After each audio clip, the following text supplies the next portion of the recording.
Welcome to the Career Refresh Podcast. I'm your host, Jill Griffin.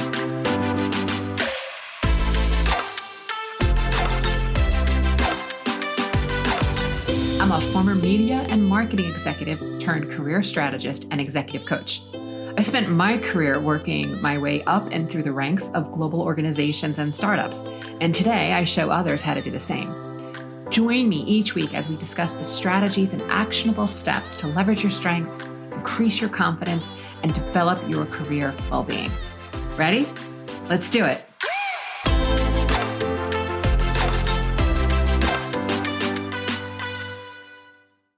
Hi, friends. This is Jill Griffin, the host of the Career Refresh Podcast.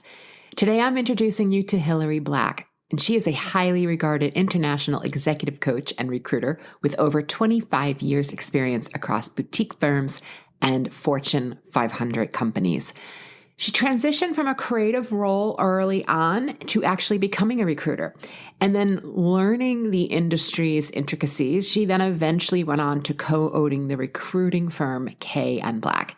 Hilary's journey is a testament to adaptability. She pursued her master's in social work and later joined WPP, where she expanded their executive coaching and recruiting practice.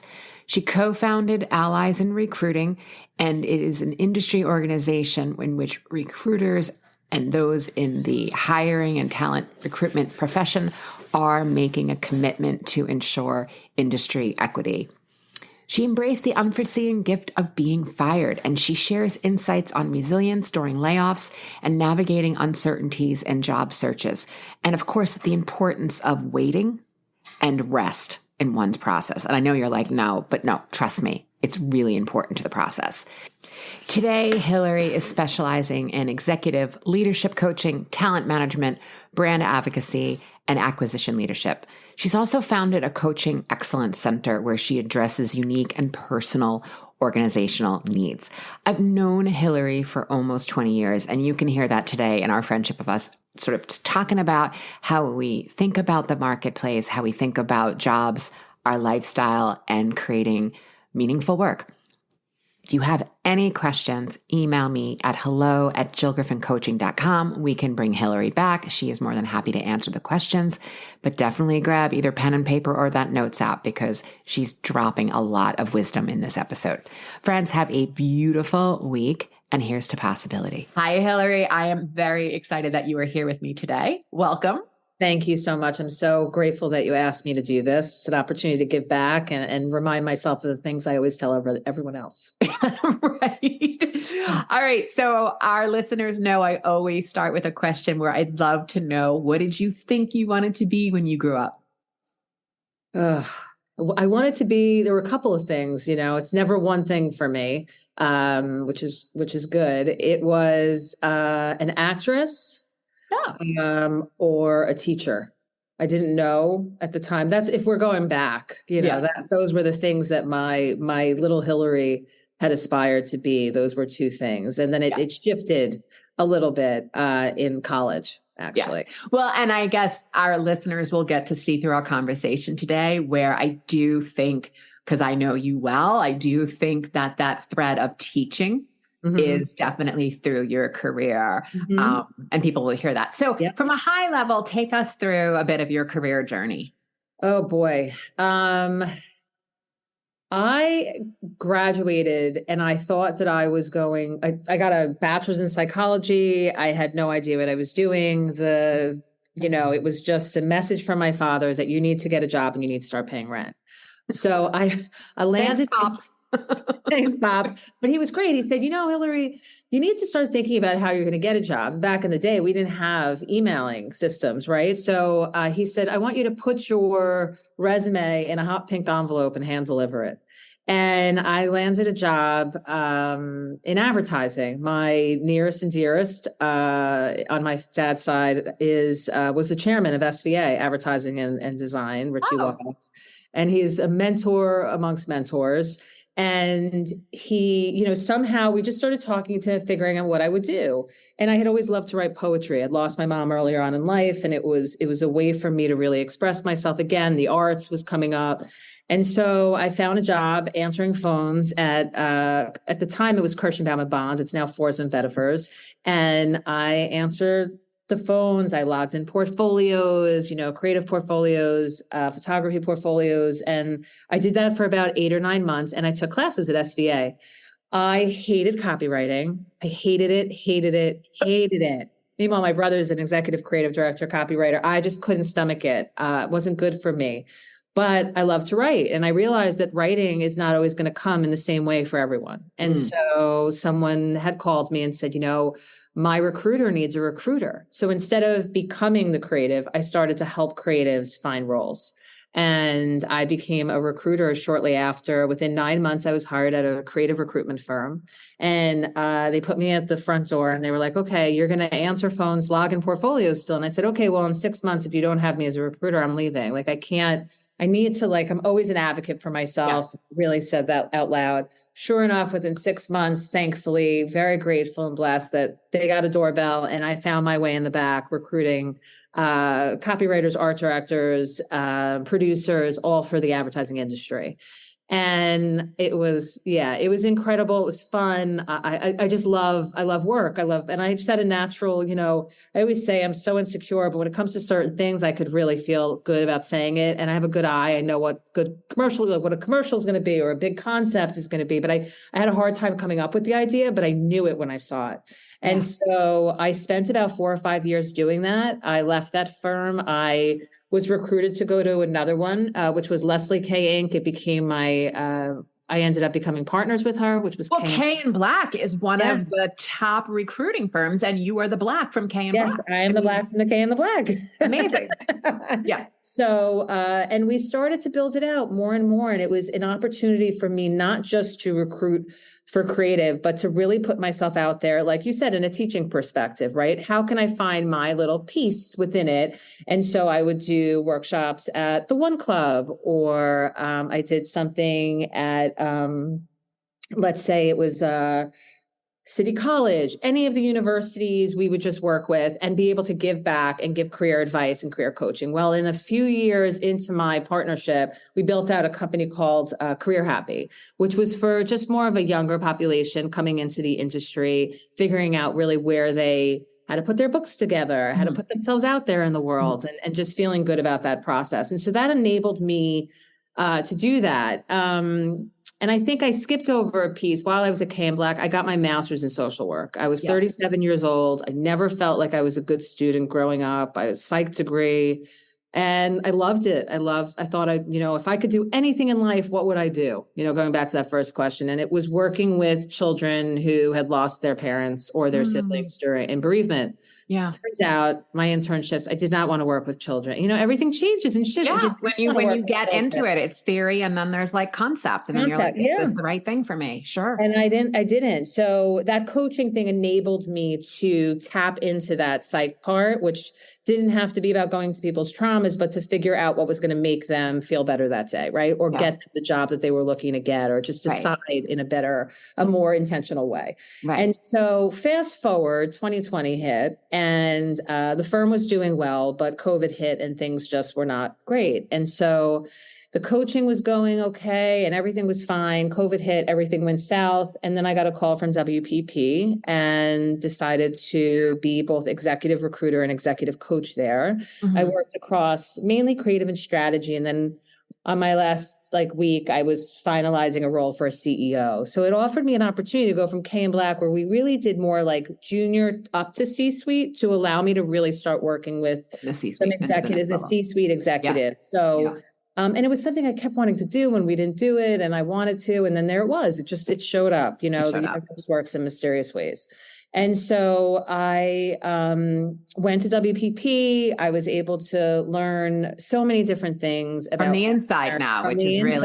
I always say I'm on the inside, right? Yeah, you get to see how it works, which is really for what you're doing today as a recruiter. Having left WPP and now being back as a recruiter, it just gives you such a unique edge because you really understand what it's like to be on the inside. 100%. And I also I always said I felt like a little bit of a spy. I went from being internally, externally, and hearing all these different things and how brilliant everyone was on the inside as well. And learning how we all want to help. Like we're all in a placement of helping, right? And I think recruiters do happen to get a really bad name. I'm not saying there's not like some bad apples out there, but I do think the intent is for people to help people get a role. And during COVID, what happened though was when they brought me into WPP, they actually 2020 had hit. And before as I was entering there, we started something called Allies in Recruiting with a bunch of my friends in the ad business. And that was recruiters across the country, mainly from the advertising industry, internally and externally, coming together to help make the industry a more equitable and diverse place, and really be there to advocate for the talent and figure out how we could do a better job ourselves as we're submitting talent and who we're calling and how we're going about our process. So that was just like one thing that I'm sorry, I didn't like put it in there. Yeah. And then I learned a great deal at WPP, and they lost Pfizer, and I thought I was safe and I was happy. And I was, let me say, I was happy that I had a job and I loved the people I was working with, but I wasn't happy something was amiss for me. Like my life was somehow feeling a little like vacant in a way.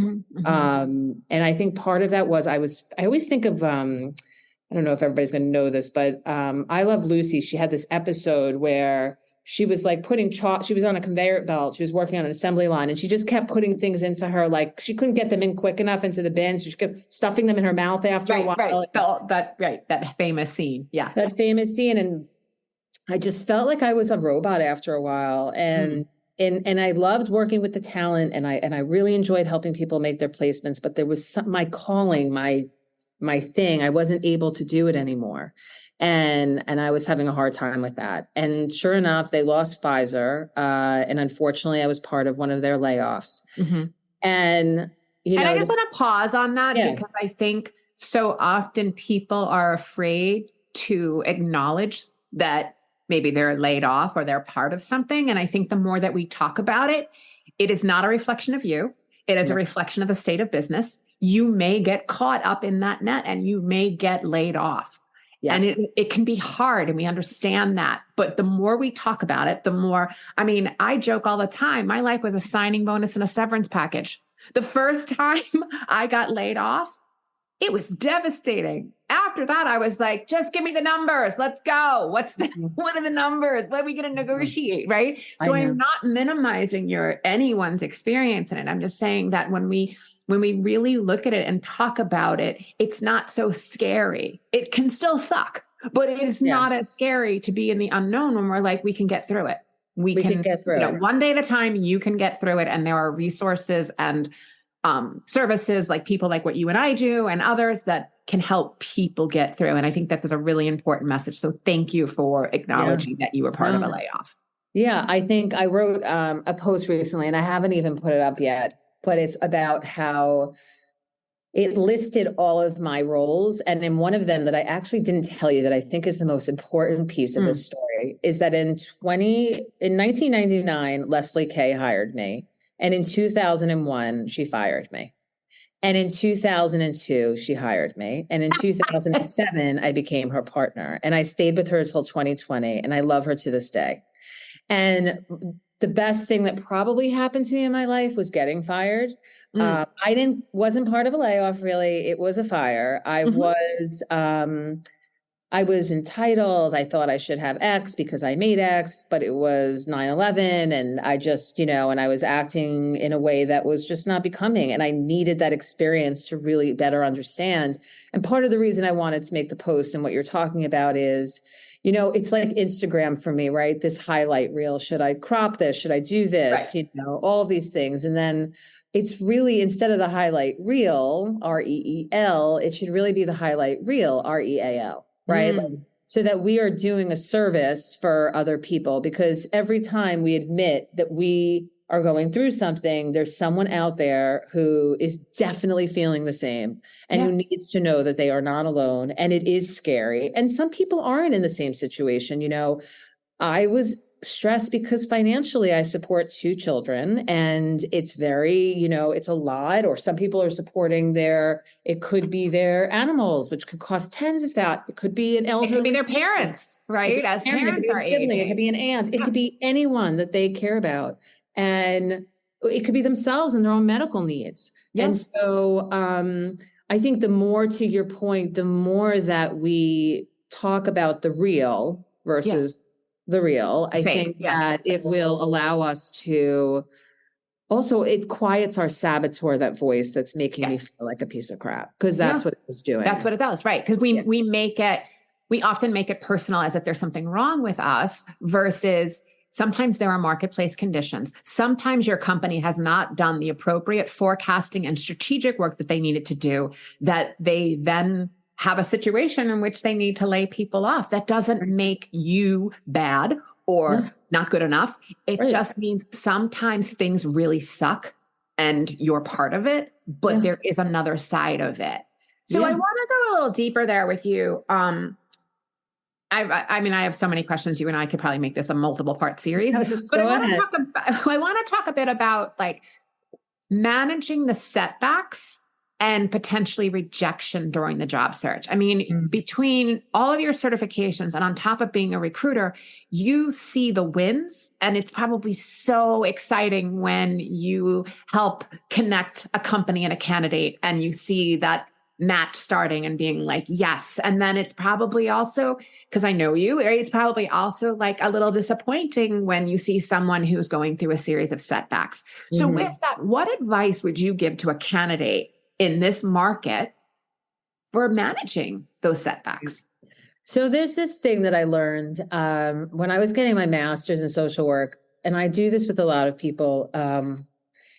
You take that thought, that negative thought, that really big thought, right? Like for me, it was, I'm never going to get a job. How am I going to support my children? I'm going to end up on the street. Like I take it to a whole nother level. I'm right there with you too. Those are my fears too. Yep. And I'm catastrophizing, fortune telling. I mean, I'm literally might as well open up my own circus. Right. So there's this concept that they do in cognitive behavioral training where you take that negative thought, I'm never going to get another job again, right? And then you do an evidence to support that comment. And I guarantee anyone who's listening to this, that list is going to be very small, especially if you've been in your career for a long time. And then the other side is everything that goes against that. And it's going, so if it says for me, I'm never going to get another job again, well, I'm going to list my whole career history. I'm going to list and show that you've had jobs. I'm going to list every single person I know. And what it really comes down to is it's not if, it's when, right? So it's not that you're not going to land something. It's about how do we sustain ourselves during the time that we have to deal with the weight, right? The weight part is when we're in the hallway, as I like to call it. How do you deal with that? So that's what I'd love. What are some of the things that you have found most successful, both in yourself and then working with clients, to deal with the weight? The weight is about being a part of your process, but it's also about being gentle with yourself. So, and I'm much better at telling people, advising than I am taking my advice, but I do believe it works. And when people work it, it does work. Yes.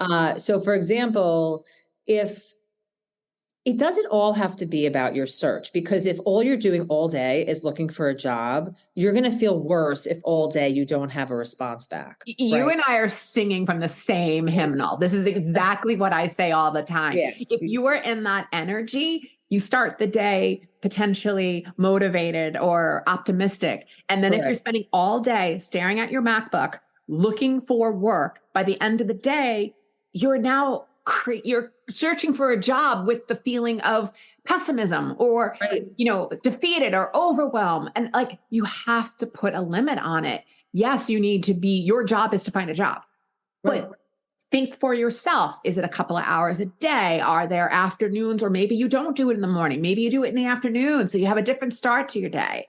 I like to say, as you and I have talked about before, the universe gives you the gift of time. Yeah. So there's a reason in this moment where you're not working, Yes, you need to find a job, but what else do you want to do at that time? Do you want to work on your health and fitness? Do you want to get a certification? Do you want to go to LinkedIn, any of the learning and take some of those? Like, what else can you be doing? So it's not the heaviness of, I don't have a job. I don't have a job. I don't have a job. I got to find one. And it's also about the permission to do absolutely nothing. Oh, love that. It's permission to say, okay, and I was talking to my dear friend today that we know, and she's worked 30 years, one of the most successful people I know. She already probably has people like going to offer something soon. And she's like, I don't know what to do. I'm not doing anything today. I'm like, and the other expression is right that, the universe does for us that which we cannot do for ourselves. I'm like, I felt that way about WPP. Like sometimes you're given a gift and the gift feels really crappy and it comes out like the gift they give you and you're like, okay, your gift is you're getting let go. It doesn't sound that way, but this woman walked down the street to me one day as it was like a mom out of school. And she's like, how are you doing? And I'm such I just say everything on my mind. So I'm like, I lost my job, this big complaining moment. Yeah. And I'm like, I'm great, I'm blessed, but I lost my job. And she was like, congratulations. And I said, oh, that hits. God. Talk about a trigger. You want to be like, what do you mean? What do you mean? But at the same time, for someone to say that, it had to be some pretty spiritual stuff, right? Like, congratulations. I had to think about it. Like, okay, so, I'm 51 years old. I am the biggest complainer in the world. And lately it's about this heading about like, don't engage. So don't engage with the people that are going to make you feel crappy. Know your audience and don't engage with your negative self-talk sometimes. Like, oh, you shouldn't be watching, the entire season of Suits that just came out, in under 4 hours. Well, I had to be okay. Like, I could have gotten my certain certifications done during the sabbatical that I had during that time off. I didn't. And now I'm that's okay. Guilty. Yeah. And I felt guilty about today. And you know what I said? It doesn't matter. I didn't. And you know what? I rested. It's okay. It's also, that's the way it was supposed to happen. How do we know? Because that's the way it happened. And there's no, right. So it really goes back into the engagement, right? Mm-hmm. So how do you, because during that time, to your point, what is it? And even if it's making a simple list, I'm a big list person, whether you go through it or not, it's like, okay, I really want to do these things. And of those there were 2 massive things on that list that I could have accomplished in those 4 months. And I didn't do them. And I have to be okay with it. Like, that's okay. It is just literally permission to do nothing, or to your point, also making sure you carve out time. So I said to my friend today, I said, okay, you know what? On Friday, if you're worried you're not going to the gym today, just tell yourself on Friday when you're upstate, you'll go for the walk then, right, so that it's on the horizon. Yes. You're making a plan. Yes. Yeah, you have a plan, because our worst relationship becomes about ourselves during this time. Yes. And we start to beat ourselves up. Some of us do, at least. I know I do. And I'm a feeler. I feel everything so deeply, and it's exhausting. So guess what? Some things about like, are you an introvert or are you an extrovert during your job loss? Right? Or your transition, wherever you are, if you decided to leave or you're part of a layoff or you got fired, however you want to spin it. Someone said to me yesterday that I just want to say is, she said, I just feel uncomfortable that my career, my journey was not linear. And I said, I don't even speak linear, and I'm insecure about it. And I'm not laughing at them because that's such a common thought. But at a certain point, I can tell my own story. I can tell stories of friends, colleagues, and clients where it is chutes and ladders, my friend. There is no linear. Sometimes we work adjacent. Sometimes we take a sidestep. Sometimes we take a lower title, but it works for us for different reasons. I mean, I have a friend who talks regularly about, she's coming up on the podcast soon, and she went through some enormous trauma, various deaths of people around her. And when she came back post that trauma, she decided to go for a step back in level, and was completely clear about it when she interviewed people like, well, why aren't you going for the blah, blah, blah? She was like, because I know where I am. This is the right place for me to be right now. Yeah, and when you're so clear, it's like, come at me and ask me another question. Yeah. It's when you're not clear that someone then is a jerk and starts to look for the blood in the water. But if you're like, you know what? I've been through a series of of deaths and trauma. And I've taken the time off. I've healed. It's been a year or two. And here's where I am. And I'm not going to go for the VP role. I actually would prefer more the senior manager role. Like, what a gift for a company to be able to get that level of talent. But we're also both clear. She's like, I didn't want the responsibility of being the VP. I wanted the responsibility of being the senior manager. Mm-hmm. And that is not a failure. If anything, I would say that is a level of vulnerability and a win that you know yourself well. She can change her mind at some point. No, it's self-advocacy. Self-advocacy. Self-advocacy at its best. And the other thing that during that time when you have off, it's a reassessment. It's a realignment. It's not, for me, I've been saying lately, it's not a midlife crisis. It's a midlife reevaluation, right? I realized that I always used to, it depends also generationally, right? We come from a generation, at least I do, where it was all about you have to work, you go to work, yep. You come home, you go to that's all We're we did. Gen Xers for the audience listening. Yeah. So that's all we did. And so when we get to a place where I'm like, wow, I don't want to work the way I used to work. And I'm like, but that was my whole identity, was my job. Well, maybe it shouldn't be my whole identity anymore. And then I'm like, well, what happens if I don't? Well, I can go down such a well that I'm literally drowning into a place. And it absolutely. So my new thing is, okay, how is this serving me? This comment right now, how is it serving me? So if we go back to that woman that I spoke to, her point is nothing's linear. And I told her nothing's linear. And I said, the nice thing is, if your story is neat, that's okay, great. It's easier maybe to tell. Right. I said, if it's not neat and it is a little messy, I always used to tell my kids, even though I am a clean freak, I would say this and act as if, what does it mean if we have a mess? And they would say, it means we're having fun. And so I believe that it's how we tell the story then, how unique. All in the career narrative. Adds an extra layer of creativity to our story. Yes. It's the narrative. That's it. If you, to your friend's point, right? I had an employee once who is incredible. And the way I was trained is we had to go after the jobs and we have to go after the candidates. It wasn't like we had somebody going after new business and then I was just recruiting. Right. It wasn't an assembly line. You were doing both. I was doing both. And here at my new job, I manage clients and then there's recruiters. And I have to tell you, it is nicer because I can focus. Well, this woman came to me during her review and she said, I don't want to do what we call a full desk. I don't want to go after new clients. I like recruiting and that's what I want to do. Sort of how she was trained. And I'm like, but that's just not how we do it. Guess what? I later realized after she started to just do that, that's what she was best at. That is what she enjoyed. And that is why Kay and Black always had people staying 5, 8, 10 years, because it's about saying to your employees, what is going to make you happy? And if you don't have an employer right now, ask yourself, okay, what will make me happy? And part of that going back to school thing for me was that I said to myself, I might not ever do it, but why don't I just take one class? And if I like it, I'll take another. And if not, then I'm done. But at least it's something I like. And if it means that you just need to take a nap today, that's okay too. Yeah. Yeah. It's okay. No, Hilary, everything you're saying, we have put so much pressure on ourselves. And if you are ambitious and driven, keep on keeping on.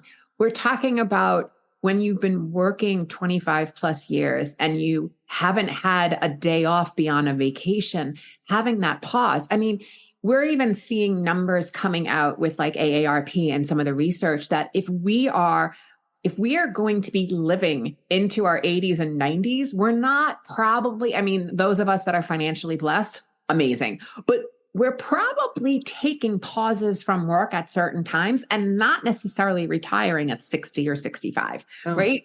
Because you have another 30 years of life left. So having this idea of what does it look like next, and that everything you've seen in books and TV and media and news, so what?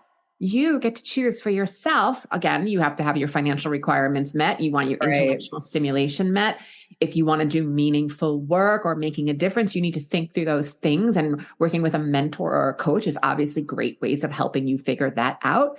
But this idea that my husband is older than me and he started his career as a high fashion photographer. Oh my God. I didn't even know that part. Okay. And then he followed, which is hilarious because by choice, he followed circuses, the Big Apple Circus, which is a very humane circus. He followed circuses because he loved the moment of action between where it all comes together with the acrobats, right? Where it all, that capturing that moment. Okay. And today he's a fitness professional because he always had fitness as part of his life. Fitness always got him through the things in his life. So this idea that he had career number one, which was, beautiful and lucrative and gave him major experiences and stories, for days of the talent and the celebrities. And then he just did it on the fitness side, right? So my point is, you could say like, well, those have nothing to do with one another. And it's like, no, it was about for him, how does he create success? How does he create a lovely experience, whether it's for the person on set or the person in front of him that he's training, right? It's the same. You have to think about it in the broader picture and stop listening to everyone who's like shooting all over you and telling you that you need to like crack the habits and do the things and do the 20 million. Like, if you want to, go for it. Yeah. The money thing is what comes into play. And when I hear people doing talks or something or I see, I quit my job to do what I love to do. And, as a primary earner for the family, I would almost solely, not let's say 90%, it's a lot. And it puts pressure.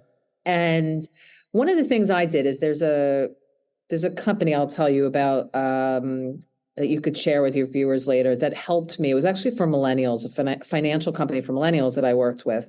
Did I follow everything they said I should do? I didn't. And I'm not going to sit here ever and tell you I did, but it was pretty remarkable. They get all of your stuff in order to help you assess how much money you have, where you should put what's. Oh, good. So financial wellness. It's financial wellness during job loss to me will just, instead of just ignoring it, saying, okay, well, I do need a job. My sister-in-law she's a Juilliard grad and she's an actress. She was in Harry Potter. She's done tons of stuff and she's not acting right this second.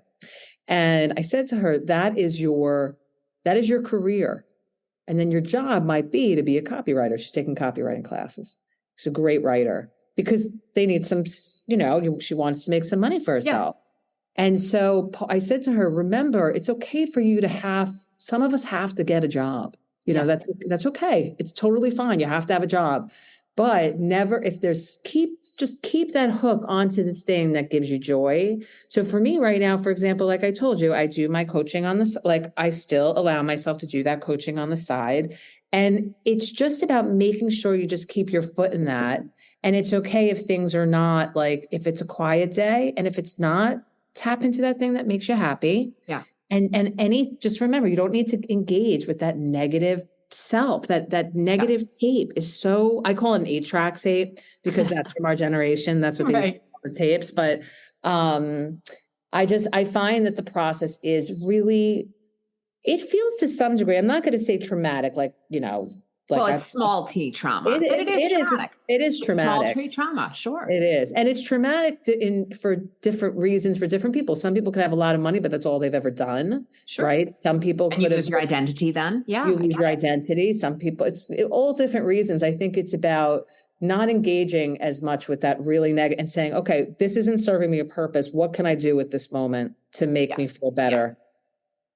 And I think bringing it back around when you were talking about cognitive behavioral practices, it's also very Byron Katie, the author, who talks about is it true? And you're going to find evidence that it's true. And then it's like, can I prove that it's true? And now you start getting a little shaky in the belief because you're like, well, you can't, I have some evidence, but that doesn't mean it's proof that it's true, right? We look for evidence, we're going to find it. So understanding that voice is normal, that voice is based on evolutionary biology, that voice is there to protect you. But sometimes we let the voice run wild, right? As you and I have talked before, you lost your mom. I lost my brother recently, tragically, suddenly. And, it is not rational, but that voice comes in that my whole family's going to die now. My whole family's going to be dying and I'm going to be finding people in parks and I'm going to have to ship bodies home. All the trauma from that. And then it's like, okay, that voice it's true for me, but it's not true. And just allowing the space. And I think the other thing in the job search, and when you go through some of these milestones that may be traumatic for you, it's really allowing the time when you can, again, I understand financial obligations. Trust me, you and I mean, you were self-employed. I'm self-employed. I understand financial obligations, but it's also knowing that you, again, sitting in front of a computer all day long, trying to find a job is not getting you a job faster. Letting the pause, the creativity in the pause, part of you finding a job might be reading a book, watching a Hallmark movie, taking a walk, playing with a pet.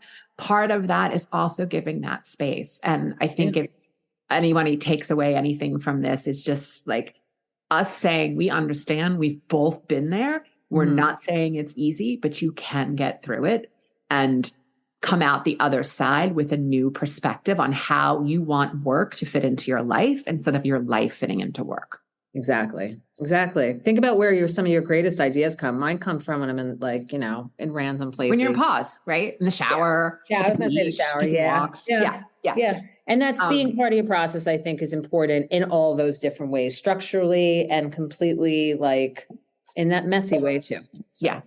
So Hilary, tell everyone what you're doing today. Of course, I'm going to put all of your information in the show notes, both as a recruiter and also your executive coaching work. Tell them about what you're doing today. So right now I am doing new business at a company called Solomon Page, which is a staffing firm that places in every sector, corporate, doctors, lawyers, you name it, and then finance. But then I am part of the creative and marketing division where we place across all different disciplines within this field. And then I'm building out the executive search function.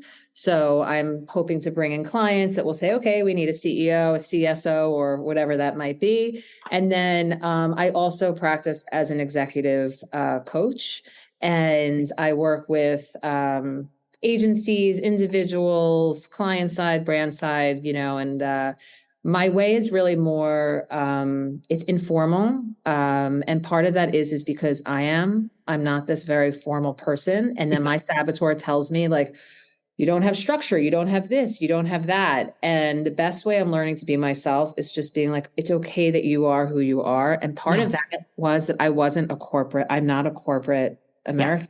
I'm not. Yeah. That's not who you are. Right. No. And that's just that. And that's okay. And that's okay. My intelligence is emotional intelligence. Yes. It's not to say that I don't have some book smarts or that I'm not book smart. It just means that it shows up differently. I'm just different. Yeah. What a gift to know yourself though, too. What a gift. Yes. Yeah. So, that's, those are the things that we're doing right now. Yeah. So thank you for sharing your wisdom. Thank you for sharing yourself. I think this has been a great, honest, raw, real, vulnerable conversation. And I appreciate you so much for showing up today and having this conversation with me. I know that people will benefit. And if nothing else, just have the sigh of okay. Yeah, it's okay. Here's where we're at, and it's all going to be okay. Okay. I thank you so much for being here. Again, I will put all of your information in the show notes so people know where to find you and follow you on LinkedIn. Thank you. As always, to everyone, here is to possibility, and I'll see you soon. Thanks so much.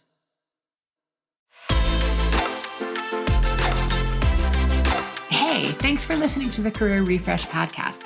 If you're enjoying this and you want more information, go to my website, jillgriffincoaching.com. There you can find information on how to work with me one-on-one or my group programs, or even bring me into your workplace. I'll put the link to my website in the show notes. But hey, listen, before you go, do me a favor, rate and review this podcast because it definitely helps me get the word out to people everywhere so that they can also thrive in the workplace. All right, friends, I appreciate you. I'll see you soon.